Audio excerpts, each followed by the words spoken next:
بسم اللہ الرحمن الرحیم الحمد للہ رب العالمین والصلاة والسلام علی رسولہ الکریم محمد وعلی آلہ واصحابہ اجمعین۔ اعوذ باللہ من الشیطان الرجیم، بسم اللہ الرحمن الرحیم۔ بئس ما اشتروا به انفسهم ان یکفروا بما انزل اللہ بغیا ان ينزل اللہ من فضلہ علی من یشاء من عبادہ فباءوا بغضب على غضب وللکافرین عذاب مہین۔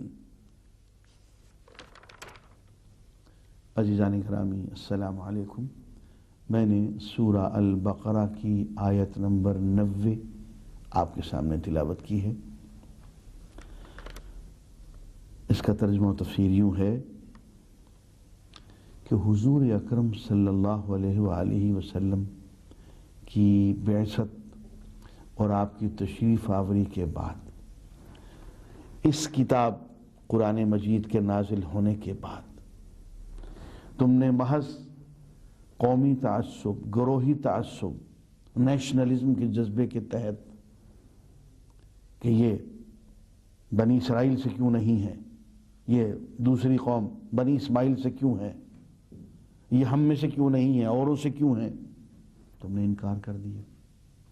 بئس ما اشتروا بہ انفسہم، بری چیز ہے وہ جس کے بدلے انہوں نے اپنے آپ کو بیچ ڈالا۔ میاں اپنے آپ کو بیچتے تو اللہ کے نام پہ بیچتے تو رسول اللہ صلی اللہ علیہ وسلم کے نام پہ اپنے آپ کو بیچتے، ان کے قدموں میں نچھاور ہوتے۔ جیسے کہ قرآن مجید میں ایک جگہ ہے، وَمِنَ النَّاسِ مَن يَشْتَرِي نَفْسَهُ ابْتِغَاءَ مَرْضَاتِ اللَّهِ، لوگوں میں کچھ ایسے ہوتے ہیں جو اپنے آپ کو اللہ کی رضا کی خاطر بیچ ڈالتے ہیں۔ وَاللَّهُ رَؤُوفٌ بِالْعِبَادِ، اور اللہ ایسے بندوں پہ بہت مہربان ہو جاتا ہے۔ میاں تمہیں بکنا ہی تھا تو اللہ کے نام پہ بکتے، رسول اللہ کی جوتیوں پہ بکتے، اس قرآن مجید نظام دین، اس کے لیے اپنے آپ کو بیچ ڈالتے، اپنا وقت، اپنا مال، اپنی جان، اپنا سب کچھ یہاں نچھاور کرتے۔ بیچا بھی تو کس کے لیے بیچا؟ کفر کے لیے، گروہی تعصب کے لیے، اور ضد میں آ کے ان یکفروا بما انزل اللہ بغیا ان ينزل اللہ من فضلہ علی من یشاء من عبادہ، اللہ کے فضل پہ تم سرکشی کرتے ہو کہ اللہ نے اپنی یہ رسالت اور نبوت یہاں کیوں نہیں دی، وہاں کیوں دے دی؟ کیا تم اللہ تعالیٰ کو ڈکٹیشن دینا چاہتے ہو؟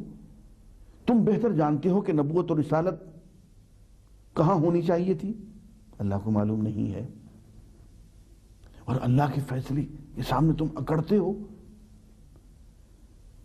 یہ انتخاب تو اللہ کا ہے کہ کون ذات خاتم المرسلین ہوگا، کس قوم سے ہوگا، کس علاقے سے ہوگا، وہ شخصیت حاصل کائنات کون ہوگی، یہ فیصلہ تمہارا تو نہیں ہو سکتا، یہ فیصلہ تو اللہ کا ہی ہے، اور اس فیصلے کا حق اللہ کو ہی پہنچتا ہے۔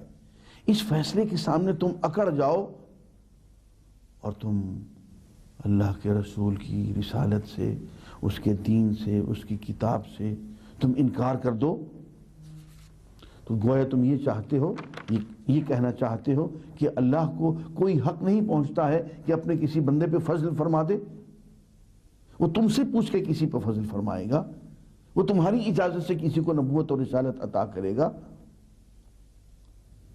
یہ تمہارا رویہ کیا ہے؟ یہ تو بغاوت ہے، یہ تو سرکشی ہے اللہ کے حضور میں۔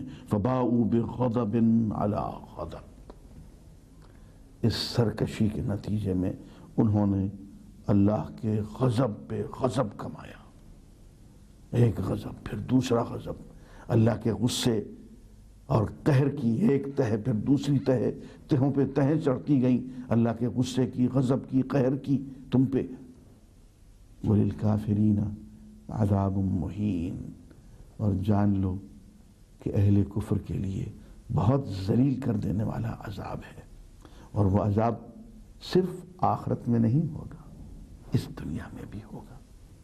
اور اس وقت تم اپنے قلوں میں اپنے آپ کو بہت محفوظ سمجھتے ہو، لیکن جان لو تھوڑے ہی عرصے میں وقت آنے والا ہے کہ یہ قلعے تمہیں پناہ نہیں دے سکیں گے، اور تم بہت ذلت کے ساتھ ان قلعوں سے نکل بھاگو گے، اور دنیا میں پناہ اور ٹھکانے ڈھونڈتے پھرو گے، اور تمہیں آسانی سے نہیں ملیں گے۔ وآخر دعوانا الحمدللہ رب العالمین۔